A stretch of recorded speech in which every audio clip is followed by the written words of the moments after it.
Участок Майтонгбос сельского округа Кулунду-Лейлекского района кишит саранчой. Для уничтожения ее колоний в высокогорьях был применен метод распыления с воздуха. Авиапрыскивание химикатов эффективно в борьбе с распространяющимися вредителями. На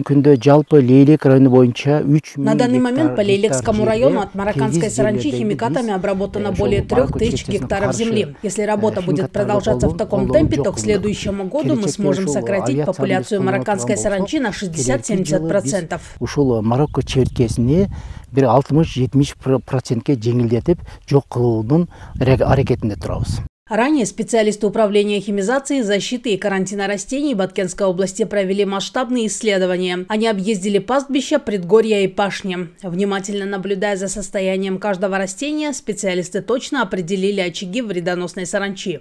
Марокко чертесінің изилдөөчтери кыштын чыгышы менен борьба с марокканской саранчой началась с конца зимы. На сегодня нами исследовано 6250 гектаров земли. Установлено, что из них более 5000 гектаров населено саранчой. Около 3000 гектаров, куда можно добраться на машине, обработано. Населению и урожаю никакого вреда от химообработки нет.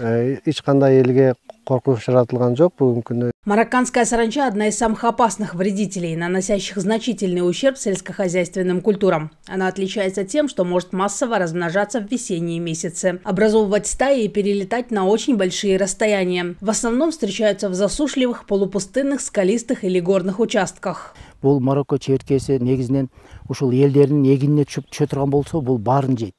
Марокканская саранча может съесть полностью весь урожай. Они не выбирают растения, едят все подряд. Если мы определим и обработаем все очаги саранчи, мы сможем избавиться от этих вредителей. Марокко чертесінің кубушкаларыны анықтап, ушундай белкыдай анықтап, өз убагында дарыны чачып турсак, Кудай буйрса, биз бунан арылабыз деген ниеттебиз.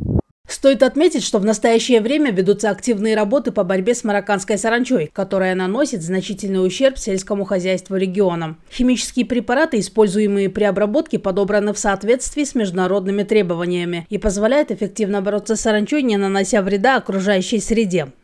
Калия Душибаева, Улан Макамбаев, Адлу Розалиев, ЛТР, Баткенская область.